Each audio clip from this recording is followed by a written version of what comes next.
we should really finance the R&D, the product development, this kind of stuff. And we should really think about, or even rethink a little bit that where we are using taxpayers' money. Because in other terms, the tax credits should never ever be bigger than what the investment has been. I mean, USA is leading on the technology neutrality. Canada is the good second, and then somewhere bottom of the line we have Europe as well. So they cannot do their business in Europe because for example, the GDPR or some other types of regulation that is just too tight in their cases doesn't allow it. So we need to have exactly the same stuff that what the USA is doing. And this is the beauty of 45V and these other programs.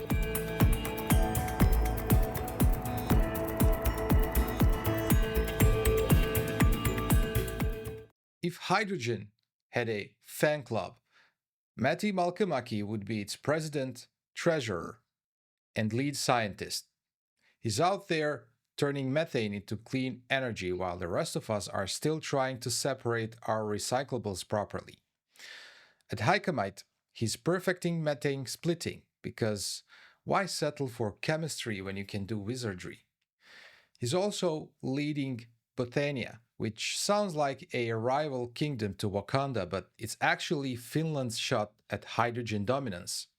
Yet, while Matti is working on the future, the EU policies remain about as flexible as IKEA bookshelf assembled incorrectly. But the rest of the world is finally catching on. And Matti, he's busy stitching together a Baltic hydrogen network, proving that Vikings don't just conquer lands, they conquer carbon. Matti, welcome. Well, that was a welcoming speech. Thank you. Pleasure to be here. So, how can the EU's shift to Clean Deal improve hydrogen adoption and address regulatory fragmentation? Let's start with an easy one, shall we? So I think that in Europe the focus on the previous commission was really on getting like a green transition moving forward, and that actually forgot that what are the possibilities of the industry and decarbonization of industry, so that how difficult it is, and on the other hand, how much possibilities it can give.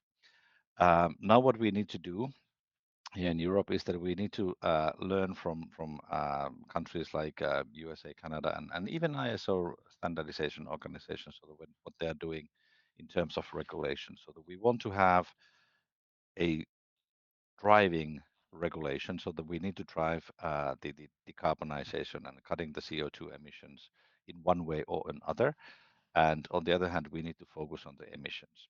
So focusing on just some technologies, like for example electrolyzers, is just one small part of the whole decarbonization scheme. It is important in the future. I'm not saying about that one, but the decarbonization is the driving force, and the whole regulation should be technology neutral towards that Yeah. goal. And what changes are needed in the Low Carbon Hydrogen Delegate Act to ensure technology neutrality? Well, that's a good question, because we don't know that what how it will look like. The Commission did send out, I think it was in September, the draft for the Low Carbon Hydrogen Delegated Act, and it had some quite nice features in it. For example, the CO2 removal stuff, and inclusion of nuclear and so forth. But the thing is that, for example, when you're doing the methane splitting, like uh, and you're capturing the carbon in a solid form, then the methodology for that, how these cut emissions can be calculated, was not in there. And we, as a company, we suggested that the European Commission would include the similar text that, for example, has been proposed in the similar kind of ISO regulation, but we don't know the outcome. So we are hoping that it will be included, but we don't really know. Recently, you wrote the article and covering all of these. What what's your perspective? Can you elaborate a little bit in this sense? Well, um, I hope, and this is my wishful thinking. Let's see how that goes. But I hope that those features that would be proposed there would be in there. So first of all, if you are able to capture the carbon from methane, i.e. pre-combustion carbon capture, then that carbon would have, or the emissions allocation, so how much you put on the hydrogen and how much you put on the carbon would be based on the mass. There are other possibilities instead of mass allocation, so there's the energy and the cost of the products, but those are vague. And honestly speaking, if you are using the energy allocation, how much heat value there is in the carbon, that would mean that we then intend to use the carbon as a source of power, which we actually wanted to get rid of. So it makes no sense. So Yeah. mass allocation is the key forward. And the second thing is that when you are making those carbon products, I mean, we use different kinds of carbon products in our tires, in asphalt, we can use it in concrete, electroconductive polymers, graphite, graphene, and so forth. So that when you are replacing those other carbon products that might have very, so to say, large carbon footprint, this minimization should be somehow included in there as well. I think that we don't have time enough to go to to that methodology, but Yeah. there's a lot of features that how you can actually calculate that lifetime emissions of your products coming out. We are all the time saying as a company that those uh, so to say solutions or applications where you can use the carbon in that sense that you are installing or using the carbon in the permanent way so that it doesn't escape to the atmosphere anymore as a CO2, those should have the preference. So this is about carbon capturing for a long period of time. Yeah. Sounds very, very interesting. Uh, how can the EU balance sustainability goals with industrial competitiveness to avoid falling behind US, Asia, and so on? Um, this is a very um, multidimensional question, and how I see it is, and this is something that I will also touch in my next article that I'm about to write. So or writing at the moment. So we should have a look on different industries so that what are the best ways to decarbonize those. I take an example. Um, we are saying that okay, EVs should have the preference, and there's some people saying even that okay, once we are starting to use the EVs, then we can cut the oil consumption to a very small portion that what it is today. That is false. The passenger cars take only about say a quarter of the whole oil refining capacity. The rest is being used in ships, in aviation, in petrochemical industry, and so forth. So there's a lot of other uses for oil as well. And instead of just driving the EV usage as electrification of the traveling, we should think that how we can decarbonize those other parts and where actually the emissions are coming from those other industries. And then we need to start to seek that, okay, how we can support this kind of decarbonization in a way that is really, how to say, flexible and fast. The thing is that we have three pillars here that I'd like to introduce. One is that we should have the life cycle emissions, and we have the scope 1, 2, and 3 emissions that we are calculating, but we should really start, putting pressure on all those so that we are really measuring the emissions. Second, we should have guidelines that how we are decreasing those by technology neutral way of developing new technologies. And this is something where the power and the responsibility of the development has to be with the scientists and with the engineers and with everybody working hard in these new companies or existing corporations to decarbonize the world, so that they need to have the freedom to use all the possible ways to decarbonize our you know present way of life, if you will. And the third one is the support of the government and support of the EU, so that how we can really support this. And there's been a lot of discussions that okay, can we start this kind of, let's use funds for supporting the investments and so forth, like we have done in some cases in Europe. And I'm strongly against that one.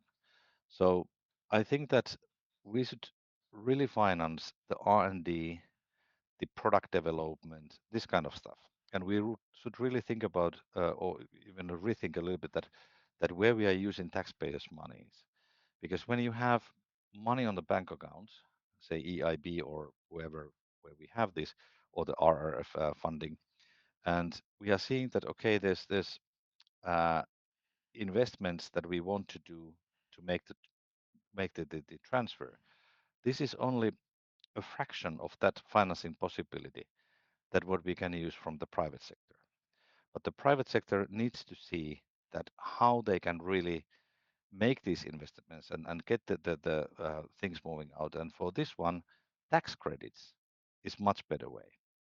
So if we and this is actually what the USA under the new administration is doing now, so that they actually Yeah. stopped using the taxpayers' funds to boost the investments into the sustainable projects and so forth, but they do want to have these tax credits still there.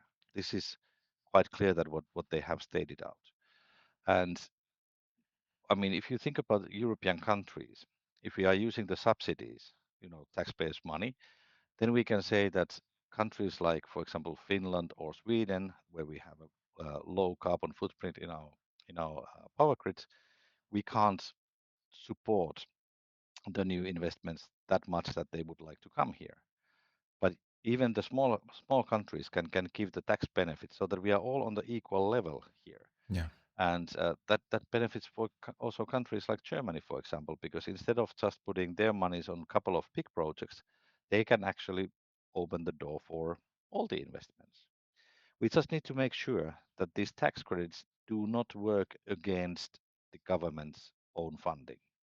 And with that way, I mean that the taxpayers should not be paying for the tax benefits.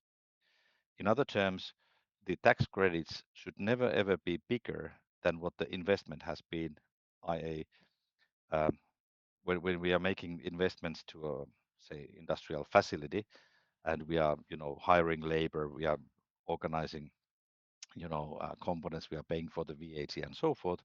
So this, what the government earns from this new project, should always be more than what they are giving, like the first-hand tax credits, and that's a fair game. So then all the governments are actually getting, you know, their, how to say, spins of the economy moving quicker because of these things, and we can also have the private money to, work on it. And when the government is supporting the development of the new products and new means of producing, for example, low carbon hydrogen, then we all benefit. But this means a shift in thinking in the whole of Yeah. the, so to say, mindset that what we have now in Europe. Very explanatory. You mentioned a little bit about the US. What can we actually learn from IRA Act and from 45V tax credit in the US? Uh, this is a good question. So first of all, uh, I need to say this that in the media here in Europe, we have seen that there's been, and it's not only Europe, it's been elsewhere as well. I've discussed with the people from Southeast Asia about the same topic. The news that came out when the new administration started in USA was that okay, they are now stopping all the investments into clean transition. No, they didn't. They stopped the use of funds, like putting money on those uh, projects. So that is one part. But the 45V and the 45Q for the same, I mean, 45Q is for carbon capture and 45V for the clean hydrogen. Um, they have certain processes, and for example, the 45V has so that they are defining different levels for producing hydrogen with low emissions, and the loosest level there, the first threshold is 4 kilos of CO2 equivalent per kilogram of hydrogen. If you are below that one, you get something. And then it goes more strict and strict and strict, and the most difficult level there is 0.45 kilos of CO2 equivalent per kilogram of hydrogen, and that is very low carbon hydrogen already. It is something that even with a wind power, i.e. green hydrogen here in Europe is very difficult to get when you're calculating, I mean, all the LCA emissions in a real way and not just determining that, okay, in some cases you can make the emissions being zero, even that it is not. Yeah. That's how the regulation is in Europe.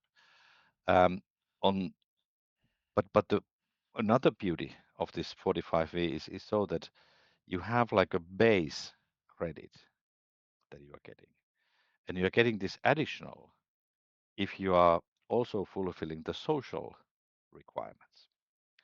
And those social requirements is so that you need to have the work labor so that you are paying according to the minimum wages and so forth in the USA. Okay, that's a little different than here in Europe, so we don't have that structure. But anyway, so that you need to, you know, Create treat your jobs. create jobs and treat your personnel with a fair way. And you also need to enhance so that you give possibilities for the local students and so forth to learn at your facilities. Without that one, you don't get the full credit. And I think it's a really beautiful model. Yeah. Kind of forward looking. Yes, and it sort of pushes the companies to work, you know, really good with the good manners, not only towards the environment, but towards the society as well. Yeah. Kind of responsible, which again does benefit them again through actual education of the community and potentially having new employees. Correct. Let's go a little bit to the neighborhood. Could UK's stricter carbon limits pressure the EU to revise its hydrogen standards? Um, yes, I mean UK, sorry, UK has the like Europe, they have one um, limit, 3.38 here in European Union and 2.5, as I recall, in UK. Um, I think yes, and I think that UK made that purposely so that they, they wanted to show that okay, we are better than you guys. But on the other hand, UK also, I mean, they don't have these steps that the USA and for example Canada are having. Um, I don't know that how they are seeing it. So in UK that whether there's been like really in-depth discussion that they should have those steps as well. But UK is definitely showing some good progress there, and their program is also somewhat more technology neutral than what we have in Europe. You mentioned Canada, and since this is a global game, how might Canada's support for methane splitting influence EU investment in, say, similar technologies? So Canada was a surprise for us. I mean, I've been in Ottawa several times discussing with members of parliament, with some ministers, and even with some advisors with the premium minister and so forth. So we did not expect them to come with a investment tax credits for methane splitting this year, or sorry, last year. The message that what we received last summer was that Canada is uh, only going out with the ITCs perhaps 26 or late 25. So they always, those that don't know, so that Canada has their budget created in the spring, and then they have the fall statement that comes in November, December time, that they are then saying, okay, we are including these as well. And we honestly didn't expect Canada to come there with a methane splitting, but they did. And I mean, I don't know what was the final push over there, but it was really positive for us. And at Hycamite, we had to even revise our strategies a little bit. That okay, how we are working with Canada. Canada has a little bit more technology neutrality in their regulation that the other parts like European Union has, but it is not fully technology neutral. I think that it's still a strong signal to Europe that okay, we need to also do something here. And yeah, let's see. I mean, USA is leading on the technology neutrality. Canada is the good second, and then somewhere bottom of the line we have Europe as well. Fair enough. How can regulations adopt, say, future breakthroughs like AI driven hydrogen production or next gen pyrolysis? Oh, this is good. So I wrote in my article about the technology neutrality and gave an example that why we need to have it. Um, it is about the mobile phones, like an example. So the mobile phones that you and I had 25 years ago, if the regulation had stated then that okay, we need to have buttons in the phones and 3G is like the top of the art and never go beyond that one, we would still have those phones because there would not be any technology development. And we can of course discuss that whether it's good or bad to have the all the things that what we have with the mobile phones. I mean, there's also some negative stuff, but I think that the mobile phones nowadays they are a lot more developed and they're a lot more our day-to-day life that they ever used to be, and they create and give us so much new possibilities that we don't want to live without. Same is with the hydrogen, so that these methods that what we have now in producing hydrogen, if we would fix them and say that okay, this is like never ever do anything more, we stay with this one, then we would have that 25 years from now. But on the other hand, when we are talking with scientists people, I mean those making the base research in the universities, and they are talking about the photolysis or some hydrolysis projects and some whatever what is coming there. I mean, there's even new kinds of ways for developing the hydrogen society. White hydrogen, for example, that you drill directly from the ground is a good example. 5 years ago, who discussed about that one? Nobody. And now it is like, okay, we have these big white hydrogen reservoirs that we could utilize, from Yeah. from the ground. So this is really needed, that we have this development and coming with the AI. Um, I think that, for example, at our company, when we are using the large language models and so forth, we are developing to use them in our development of chemical reactions and catalyst development and so forth. It does give us a lot of possibilities for the future, so the how and what we can do there. And I mean, we should not stop the development here in that Yeah. sense.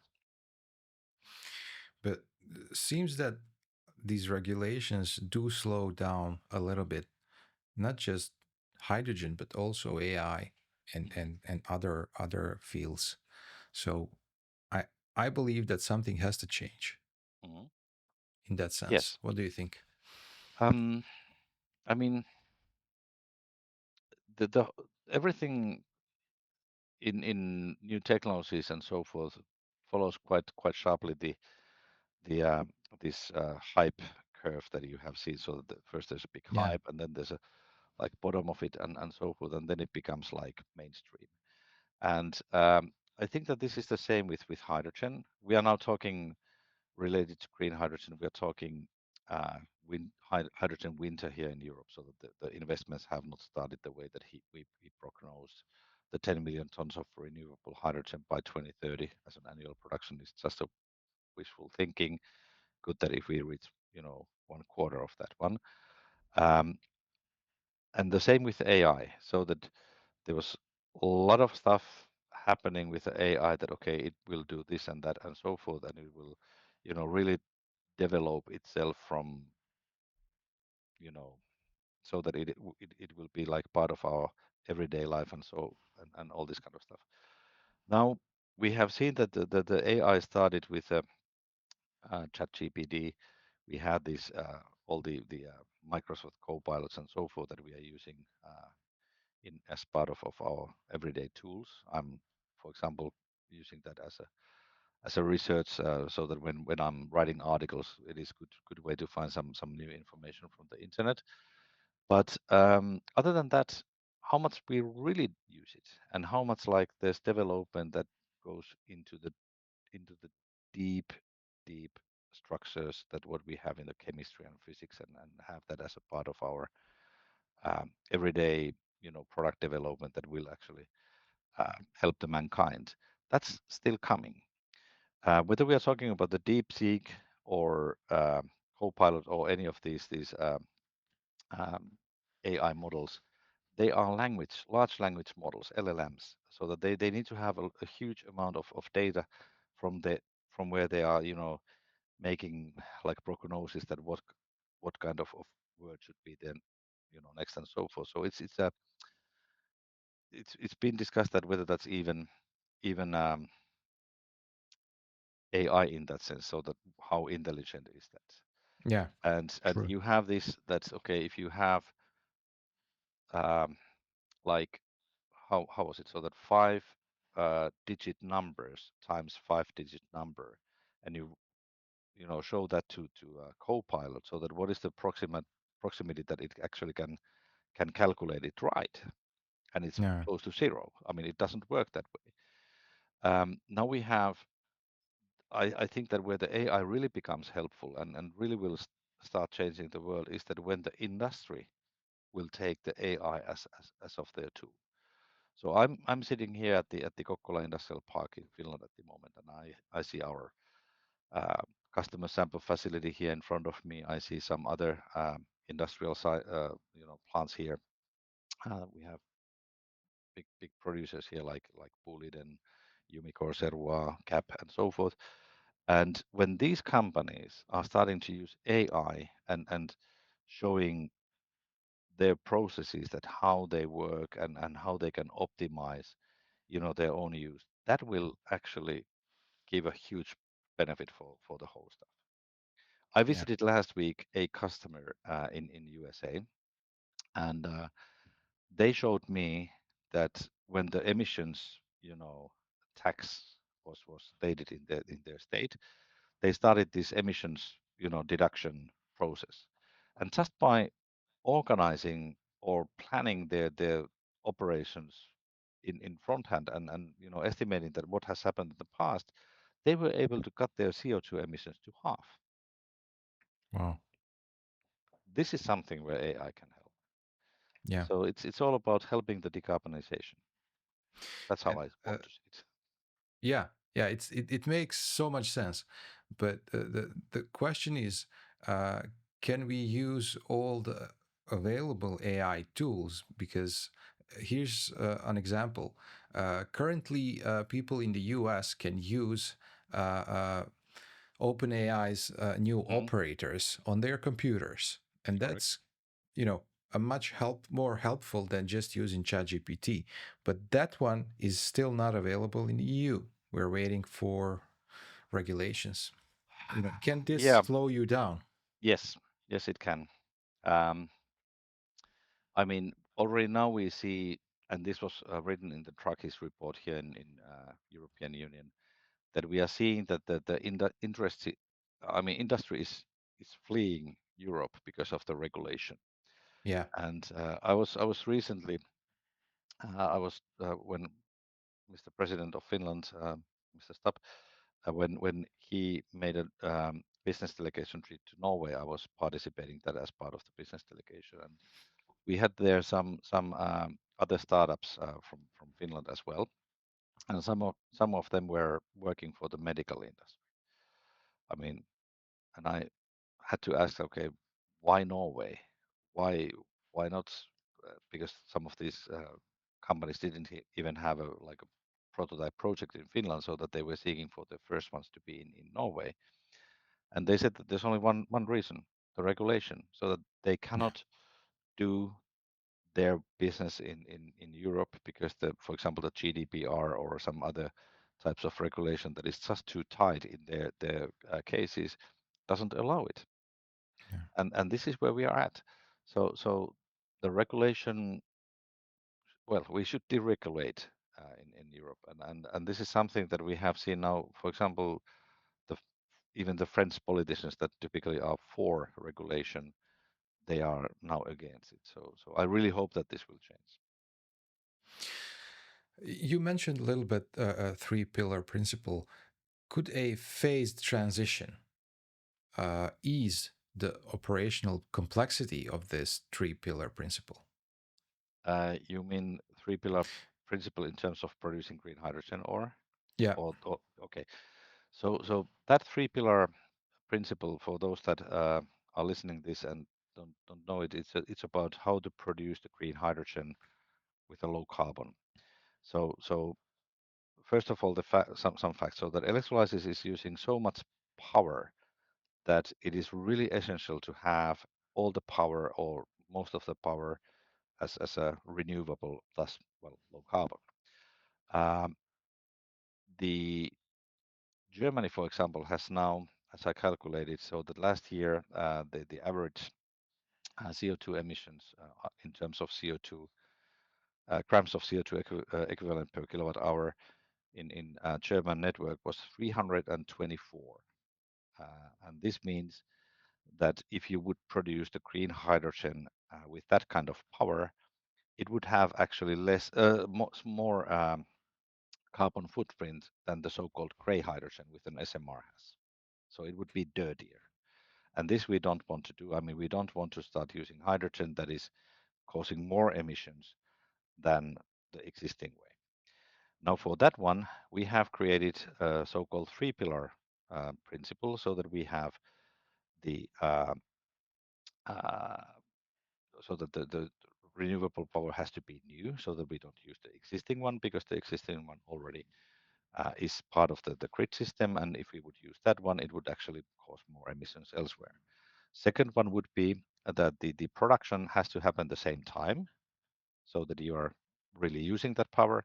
And third one is that you need to have access to that renewable power plant.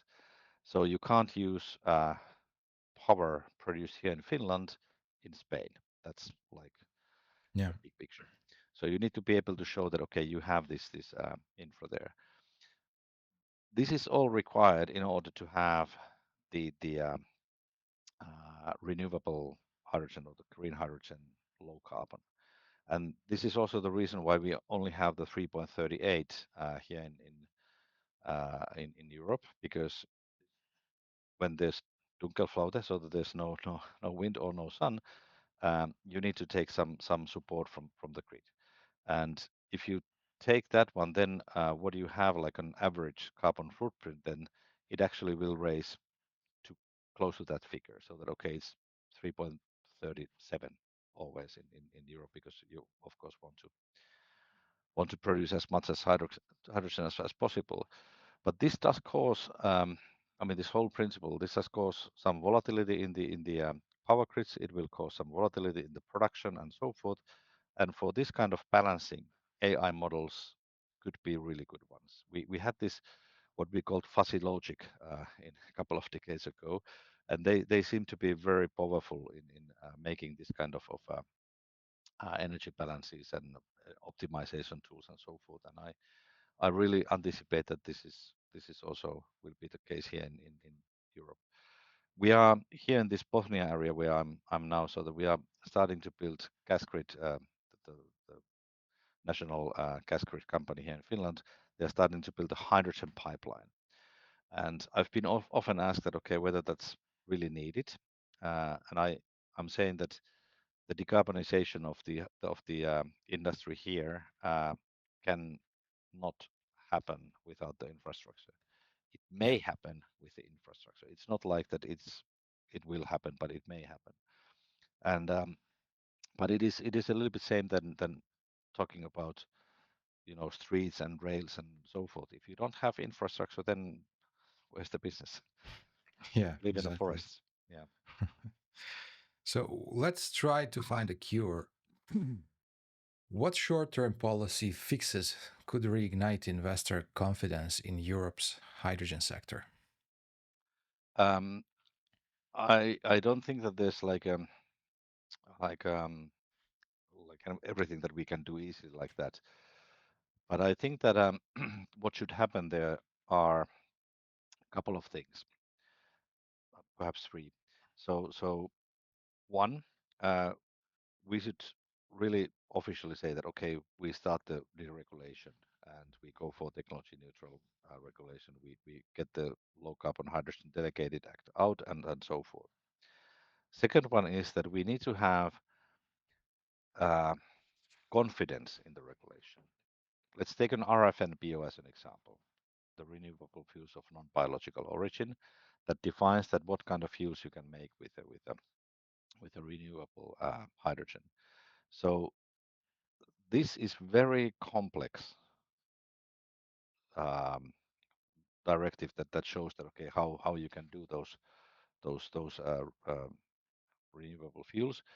But the problem that what it has is written in a small text there, so that will be re-evaluated 2028.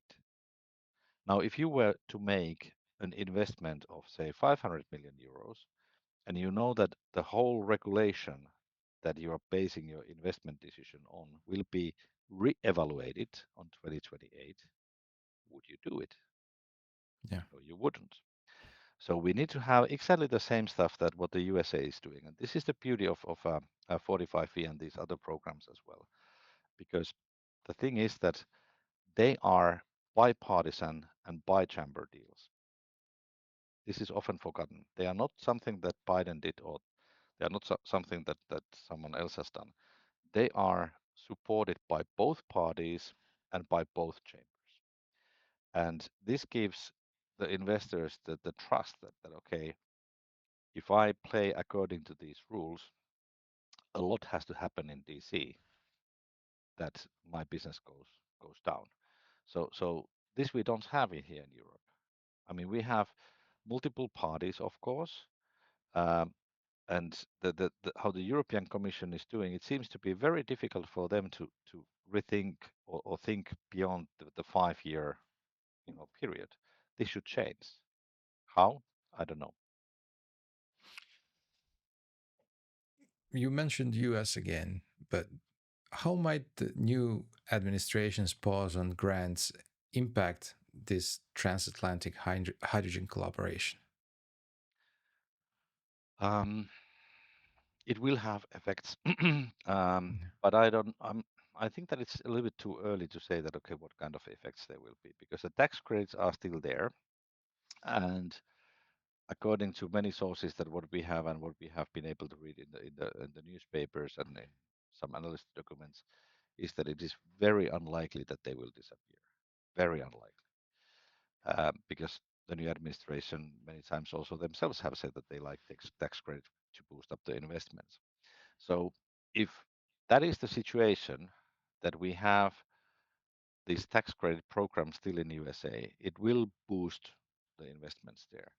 But for example, when the new administration took out the funding from the hydrogen hubs in USA, that meant that the programs that would be, for example, had to some of these hubs and so forth, they are on pause now, so that we don't actually know that how they are moving forward. Um, I think that we will be much wiser in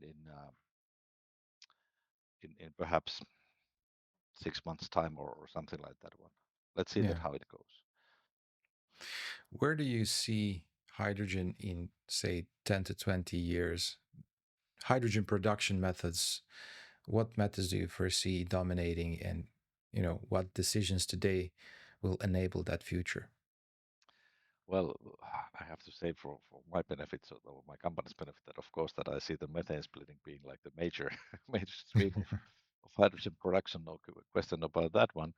But um, I think that in 10 years' time, hydrogen is much more like standard in industry. So now it is standard in oil refineries and so forth, and there are lot of companies that are using hydrogen every day, and they have learned how to deal with that one, and it's very safe if you have all the safety precautions that you need to have with it. I do not see it in like it was discussed in Germany, for example, earlier this year that sorry last year that they would use hydrogen would be used in a normal households or something like that one. It is just Yeah. too aggressive for this kind of stuff, and it would cause just. I mean, I wouldn't go there.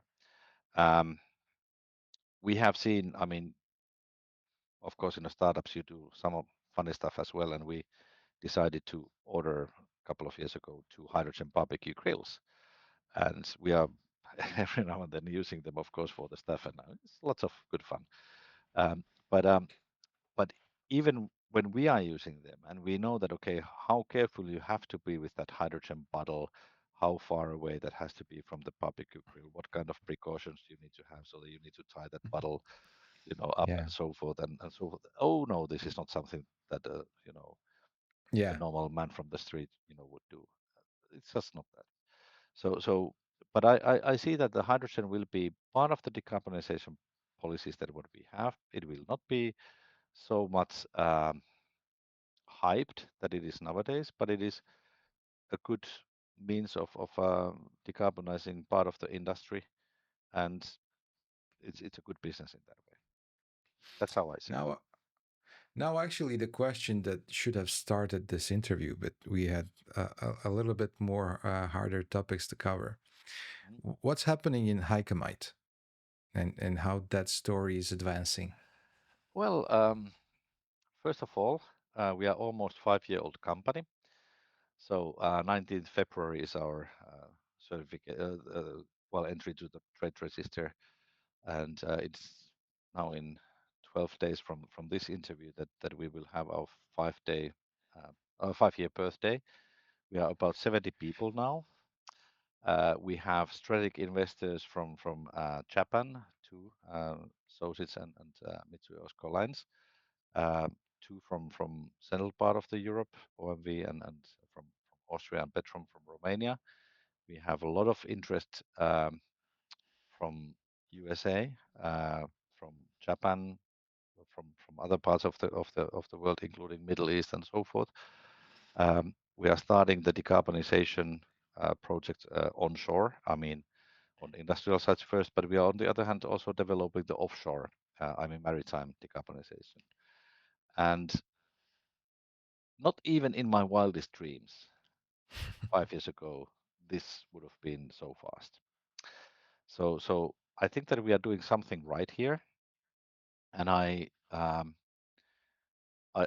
think that that's going on. So that I can't say everything in public that what we are doing, but at the moment I feel very positive about this year and start of the deliveries from the CSF, and showing the people that okay how it works and what kind of results we have with our new carbon products and so forth. So it's exciting year. Where do you see yourself 5 years from now? Oh, I I think that 5 years is so short time in this industry that I hope that I'm still working with Hycamite in same or similar level positions that where I'm now, and I do want to support other businesses for decarbonization. I've been entrepreneur for more than 20 years. I continue to support starting entrepreneurs and so forth. So yeah, that's what I want to do. Matti, thank you so much for being my guest today. It was an honor. Thank you, Anis. This was great fun. Looking to amplify your brand in the hydrogen energy sector?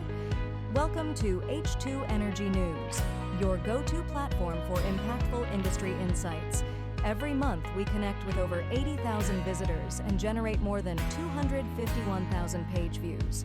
Our reach is unmatched with over 1.2 million web impressions and a loyal social media following of 9,000 plus. Our newsletter reaches 77,000 plus subscribers, decision makers, industry leaders, and innovators. Want to target specific markets? Our geo-targeting capabilities cover Europe, the United States, and the MENA region. We reach key stakeholders, 27% senior executives, 32% directors, and 20% owners and partners. H2. Energy News isn't just a news platform, it's where the hydrogen energy community converges to shape the future. Join us and let's make an impact together. Visit energynews.biz and take your brand to the next level.